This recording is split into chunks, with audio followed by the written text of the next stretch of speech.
আসসালামু আলাইকুম রহমতুল্লাহ। আলহামদুলিল্লাহ আসসালাতু ওয়াসসালামু আলা রাসূলিল্লাহ। সুপ্রিয় চ্যানেলের বন্ধুরা, আশা করি আল্লাহর অশেষ মেহেরবানিতে আপনারা সকলে ভালো আছেন। আলহামদুলিল্লাহ, আমিও ভালো আছি। প্রতিদিনের মতো আজকেও একটা ভিডিও নিয়ে আসলাম আপনাদের সম্মুখে, অনেক গুরুত্বপূর্ণ একটি ভিডিও।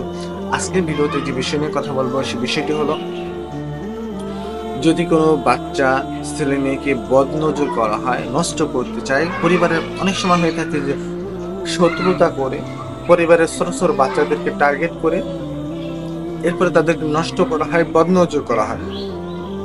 যদি এমন সমস্যার সম্মুখীন কোনো ভাই এবং বোনের ফ্যামিলির কেউ হয়ে থাকে, তাহলে পরে এই ছোট্ট একটি আমলের দ্বারা আল্লাহ তাআলা ওসিলায় তাকে আপনি সমস্ত বদনজর থেকে শিফা এনে দিতে পারবেন ইনশাআল্লাহ।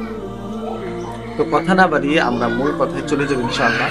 তো প্রিয় ভাই এবং বোনেরা, যারা আমার চ্যানেলে নতুন ভিডিওগুলো দেখতেছেন, সকলে আমার চ্যানেলটি সাবস্ক্রাইব করে রাখবেন, এবং পুরাতন ভাই এবং বোনেরা যারা আমার চ্যানেলটি অলরেডি সাবস্ক্রাইব করে রাখছেন, সকলকে আমার অন্তরের স্থল থেকে ভালোবাসা এবং অভিনন্দন। তো প্রিয় ভাই এবং বোনেরা, যদি এরকম বদনজর হয়ে থাকে, তাহলে পরে আপনি এই দোয়াটি করে আপনি যদি কোথাও যাইতে চান, শহরের কোথাও বা অনেক দূরের কোনো জার্নি করতে চান, তো গাড়িতে উঠেও আপনি এই ছোট্ট আমলটি যদি মাত্র 21 বার পাঠ করেন, তাহলে পরে আল্লাহ তাআলা সফরের সঙ্গী হিসেবে আল্লাহ তাআলা ফেরেশতার মাধ্যমে আল্লাহ তাআলা সহি সালামতে আপনার গন্তব্য স্থানে পৌঁছে দেবেন ইনশাআল্লাহ।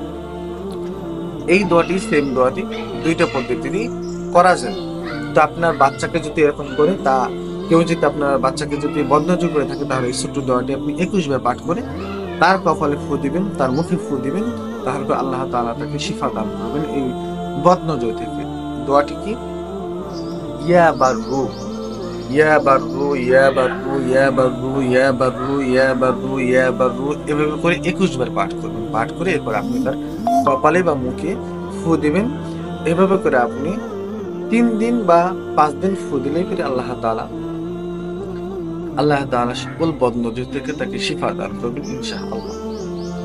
তো প্রিয় ভাই এবং বোনেরা, যদি এরকম সমস্যার সম্মুখীন হয়ে থাকে আপনার পরিবারিকেও, বাচ্চা কাচ্চা, তাহলে পরে এটা আপনি আমল করলে আল্লাহ তাআলা তাকে শিফা দান করবেন।